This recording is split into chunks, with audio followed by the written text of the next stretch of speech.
So I'm Beth Gross, and I work for Geosynthetic Consultants in Tallahassee, Florida. So I started working with Geosynthetic Consultants in 1987 in Florida, and working with very distinguished colleagues, Giroud and Rudy Bonaparte. And I was lucky to have that opportunity to work with them. They were very demanding. In fact, Rudy would mark through my report. I would be left with one sentence, but it was really a learning experience because I felt like I became a good writer and was able to communicate how I was complex ideas on paper. From there, I moved to Austin, Texas, and I got a PhD there and opened an office, and I was there for 27 years, and our practice was geo-environmental, but also with water resources and applying geosynthetics in water resources. And only recently, I've come back to Florida and am now working on technical issues and as a senior consultant. So some of the issues that we used to have with waste management facilities were really understanding the properties of the geosynthetics. So when we initially used the materials, we weren't very certain of how to construct them.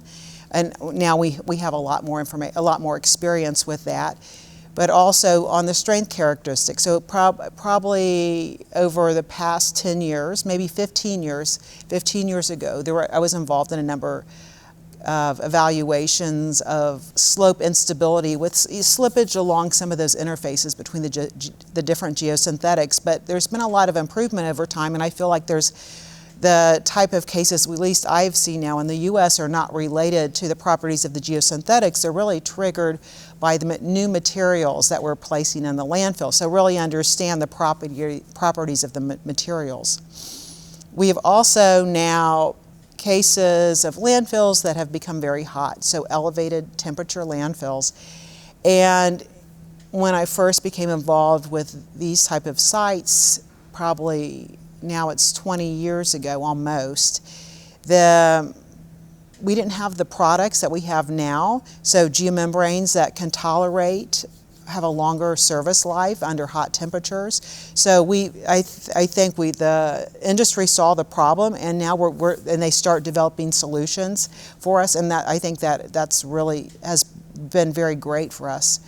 With the new PFAS rule, that's a concern too, and what I like is that we have academics and the industry is already ramped up to study that. So with Professor Rowe talking about the work he's done on evaluating, at least the initial evaluation on PFAS and looking at diffusion of these chemicals through geomembrane, we're already in the way to understand the effects on geomembranes. At least the initial ones he's looked at, there aren't, but there may be some other ones because there's 4,800 compounds with different characteristics. And I think that will be a challenge for us to understand, and hopefully we will find out that the major mechanism for movement of these constituents through a liner system is through a hole and not diffusion through the liner. There are new challenges we have now in geotechnical and geoenvironmental engineering, and I think we're up for the challenge. And I think when I look at all the people that were here for this conference, they are looking for ways to solve new problems. When I was in school getting my master's, I was actually the second woman that received a master's degree in geotechnical engineering at that time in 10 years. So there were very few women in geotechnical engineering. There were very few women in civil engineering. There's so many more women now in civil and geoenvironmental engineering.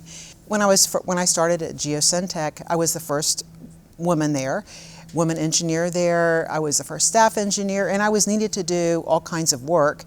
I felt like part of the group. I never felt that I was hindered by being a woman. I know when I would go to meetings, I would see very few women in the industry. I would see there were very few academics now. And now I see there's so many women out in the geotechnical and geoenvironmental engineering practice. I think there probably are more women in academia than in the field, and it's going to be what type of engineering you mean. When I was at this conference today, I look around and it seems like it's mostly men. There are fewer women, and part of that may be because there are a lot of contractors, vendors here, and there are fewer women that are involved with those groups. But as far as engineering consultants, I feel like there are a high number of women in the field. Within Geosynthetix, we have women involved, engineers involved at all levels in the company. I never thought that my progress within the firm was impeded by being a woman, because I feel like every opportunity was open to me. I started with a very small firm, and so we were like a family, and that may be different than starting with a very large firm. Potentially, you're not as connected to everybody, but I think that for me, that small firm helped out with that. Also, I think it's important when for somebody young going to interview at a firm, they need to really make sure they connect with their boss and probably understand if their boss has managed other women before or promoted them. Kind of look at how that's worked for other people to have an understanding if it might work for them or how it would work for them. So my tips for new engineers, and these have been my tips for a long time, is if you're given an opportunity, take it.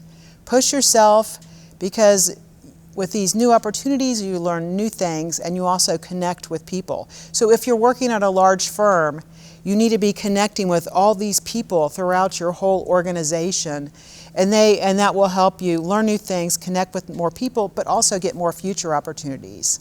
The best part about my job is the freedom to go try new things. If there's a change in the market, within Geosynthetic, we can go investigate it and see if that's something that we can bring to our firm.